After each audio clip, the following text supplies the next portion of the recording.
ಸಾಕಿದಾಗ ನಾನಲ್ಲಿ up to 10th ನಾನು ನನ್ನ ಹುಟ್ಟೂರಾದಂಥ ಕಾಮಸಮುದ್ರ ಗ್ರಾಮ, ಈಗ ಅದನ್ನು ದೇವನಗರ ಅಂತ ಕರೀತಾರೆ. ಅದನ್ನು ಕಾಮಸಮುದ್ರ ಗ್ರಾಮದಲ್ಲಿ ನಾನು ನನ್ನ ಪ್ರಾಥಮಿಕ ಶಿಕ್ಷಣ ಎಲ್ಲ ಆಯಿತು. ಅಲ್ಲಿ ತದನಂತರ ಹಳೇಕೋಟೆಯಲ್ಲಿ ನನ್ನ ಪ್ರೌಢ ಶಿಕ್ಷಣವೂ ಆಯಿತು. ಹಳೇಕೋಟೆ ಶಾಲೆಯಲ್ಲಿ ನನಗೆ ನನ್ನ ಗುರುಗಳಾಗಿ ಕೆಲವರು ಭಾಳ ವಿಶೇಷವಾಗಿ ಹಳೇಕೋಟೆಯಲ್ಲಿ ಅಂದರೆ ಪ್ರೌಢಶಾಲೆಯಲ್ಲಿ ನಮ್ಮ KSN ಸರ್ ಅಂತಿದ್ರು, RJ ಸರ್ ಅಂತಿದ್ರು, UJ ಸರ್ ಅಂತಿದ್ರು, ಆಮೇಲೆ KL ಸರ್ ಅಂತಿದ್ರು.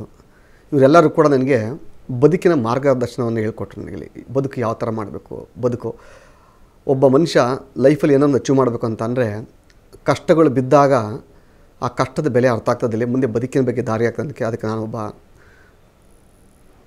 ಸರಿಯಾದ ಉದಾಹರಣೆ. ಅಲ್ಲಿ ಭಾಳ ಒಂದು ಕುತೂಹಲಕಾರಿ ಮತ್ತು ವಿಶೇಷ ಏನು ಅಂತಂದರೆ, ನಮ್ಮ ಊರಿನಿಂದ ಹಳೇಕೋಟೆಗೆ ಒಂದು 3 ಕಿಲೋಮೀಟ್ರ್ ನಡ್ಕೊಂಡು ಹೋಗ್ಬೇಕಾಯ್ತು. ನಾವಲ್ಲಿ ಮಧ್ಯಾಹ್ನ ನಾವು ಮನೆಗೆ ಬರೋಂಗಿಲ್ಲ ಊಟಕ್ಕಲ್ಲಿ.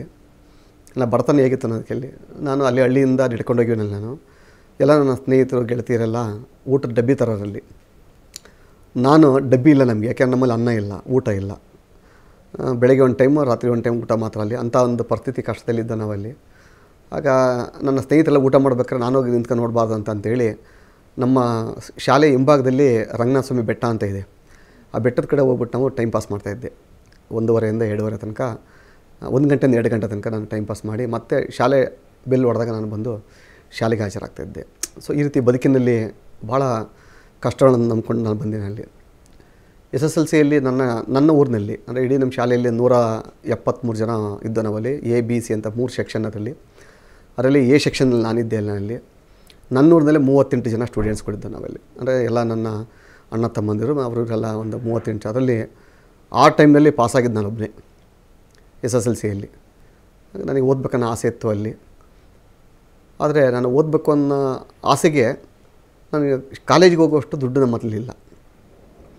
ತಾಯಿ ಬೆಳಗ್ಗೆ ಎದ್ದು ಜಮೀನು ಕೆಲಸಕ್ಕೆ ಹೋಗ್ಬೇಕಲ್ಲಿ.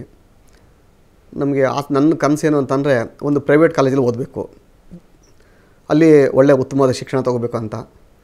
ನನ್ನೊಂದು ದೊಡ್ಡ ಕನಸೇನು ಅಂತಂದರೆ ಚಿಕ್ಕ ಮಗನಿಂದಲೂ ಕೂಡ ಅಲ್ಲಿ ನಾನು ಕಾಲೇಜ್ ಹೋದಾಗ ಅಲ್ಲಿ ಒಳ್ಳೆ ಶೂ ತಗೋಬೇಕು, ಒಳ್ಳೆ ಆವಾಗ ಜೀನ್ಸ್ ಪ್ಯಾಂಟ್ ಅಂದರೆ ಫೇಮಸ್, ಆವಾಗ ಜೀನ್ಸ್ ಪ್ಯಾಂಟ್ ತಗೋಬೇಕು. ಈ ಥರ ಅದು ಕೊಡಿಸೋ ಶಕ್ತಿ ನಮ್ಮ ಮನೇಲಿ ಯಾರಿಗೂ ಇಲ್ಲ.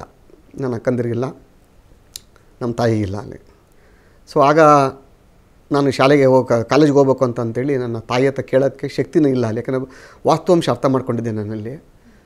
ಬಂದು ಕುಳಿತುಕೊಂಡು ಅಮ್ಮನ ಹತ್ರ ನೋಡಿದೆ. ಅಲ್ಲಿ ನಮ್ಮಮ್ಮನಿಗೆ ಮಗನ ಓದಿಸ್ಬೇಕನ್ನೋ ಆಸೆ ಐತೆ, ಆದರೆ ಶಕ್ತಿ ಇಲ್ಲ ಆರ್ಥಿಕವಾಗಿ. ಅಲ್ಲಿ ಪರಿಸ್ಥಿತಿನ ಅರ್ಥ ಮಾಡ್ಕೊಂಡು ನಾನಲ್ಲಿ ಯಾರಿಗೂ ಹೇಳಿಲ್ಲ. ನಾನಲ್ಲಿ ಕೆಲವು ಘಟನೆಗಳಿದೆ, ಎಲ್ಲ TV ಮುಂದೆ ಹೇಳಲಿಕ್ಕಾಗಲ್ಲ.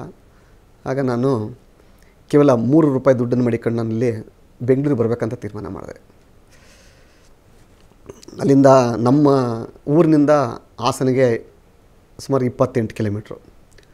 ಆ 28 ಕಿಲೋಮೀಟ್ರ್ ಹಾಸನಿಗೆ ಬಂದು ಬೆಂಗಳೂರು ಯಾವ ಕಡೆ ಅಂತ ಗೊತ್ತಿಲ್ಲ. ಅಲ್ಲಿ ಯಾವುದೋ ಒಂದು ಟೂರಿಸ್ಟ್ ವೆಹಿಕಲ್ ನಿಂತಿತ್ತು ಅಲ್ಲಿ. ಆ ವೆಹಿಕಲ್ನ ಅಣ್ಣ ಬೆಂಗಳೂರಿಗೆ ಹೋಗ್ತೀರಾ ಅಂತ ಕೇಳಿದೆ. ಅಲ್ಲಿ ನಾನು ಚಿಕ್ಕ ಹುಡುಗನಲ್ಲಿ ತುಂಬ ಮುದ್ದಾಗಿ ಭಾಳ ಚೆನ್ನಾಗಿದ್ದೆ ನನ್ನಲ್ಲಿ. ಸೊ ಹಾಗಾಗಿ ನನ್ನ ಆ ಹುಡುಗ ಬಾಲ್ಯದ ಜೀವನವನ್ನು ನೋಡಿ ನನಗೆ ಅಲ್ಲಿ ಅವ್ರ ಗಾಡಿಗೆ ಕರ್ಕೊಂಡೋದ್ರಲ್ಲಿ ದುರಂತ ಏನು ಅಂತಂದರೆ ನನ್ನ ಕರ್ಕೊಬಂದು ಮೆಜೆಸ್ಟಿಕಲ್ಲಿ ಬಿಟ್ಬಿಟ್ರು ಅವರು. ಮೆಜೆಸ್ಟಿಕ್ ಬಿಟ್ಟ ಮೇಲೆ ನನಗೆ ಎಲ್ಲಿ ಹೋಗ್ಬೇಕಂತ ಗೊತ್ತಾಗ್ತಿಲ್ಲ. ಅಲ್ಲಿ ನನಗೆ ಬೆಂಗಳೂರು ಮೆಜೆಸ್ಟಿಕ್ ಬರೋಗಂಟ ಗೊತ್ತಾಗಲಿಲ್ಲ ನೋವನ್ ಅಂತೇಳಿ. ಬಂದ ಮೇಲೆ ಗೊತ್ತಾಯಿತು ನಾನು ತಪ್ಪು ಮಾಡಿಬಿಟ್ಟೆ. ಬಂದುಬಿಟ್ಟು ನಾನಲ್ಲಿ ಸುಮಾರು ಸಂಜೆ 6:30ಗೆ ಮೆಜೆಸ್ಟಿಕ್ ಬಂದಿಳಿದು ರಾತ್ರಿ 10 ಗಂಟೆ ಆದರೂ ಕೂಡ ನನಗೆ ಯಾವ ಕಡೆ ಹೋಗ್ಬೇಕಂತ ಗೊತ್ತಿಲ್ಲ. ಜೋಬಲ್ಲಿ ₹3 ಮಾತ್ರ ದುಡ್ಡಿದೆ ಅಲ್ಲಿ. ಆಗ ಈ ಬಸ್ ಸ್ಟ್ಯಾಂಡಲ್ಲಿ ಬಂದು ಹುಡುಗರನ್ನ ಸಂಜೆ ಬಂದು ಹಿಡ್ಕೊಂಡು ಹೋಗೋರು.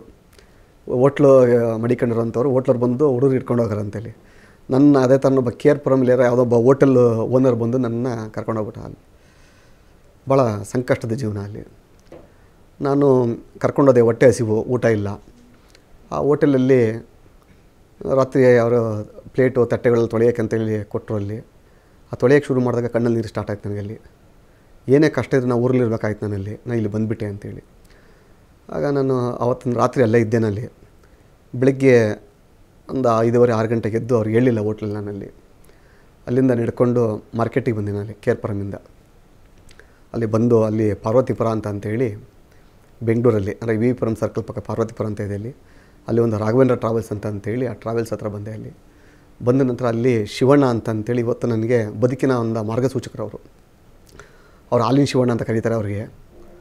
ಅವರನ್ನು ಬಂದು ಸರ್ ಯಾವ್ದಾರು ಕೆಲಸ ಇದೆಯಾ ಅಂತ ಕೇಳಿದೆ. ಅವ್ರು ಹೇಳಿದ್ರು, ಏನೋ ಮಗು ಇನ್ನು ಚಿಕ್ಕ ಹುಡುಗ ನೀನು ಕೆಲಸ ಕೇಳ್ಕೊಂಬಂದಿದ್ದೀಯಾ, ಯಾವ ಊರು ನೀನು ಅಂತೇಳಿ ನನಗೆ ಸುಧಾರಿಸಿ ಕೊನೆಗೆ ಅವ್ರ ಟ್ರಾವೆಲ್ಸಿಗೆ ಕರ್ಕೊಂಡೋಗಿ ಬೆಳಿಗ್ಗೆ ತಿಂಡಿ ಕೊಟ್ಟು ನನ್ನನ್ನು ಅವರ ಟ್ರಾವೆಲ್ಸಲ್ಲಿ ಮಡಿಕೊಂಡ್ರಲ್ಲಿ.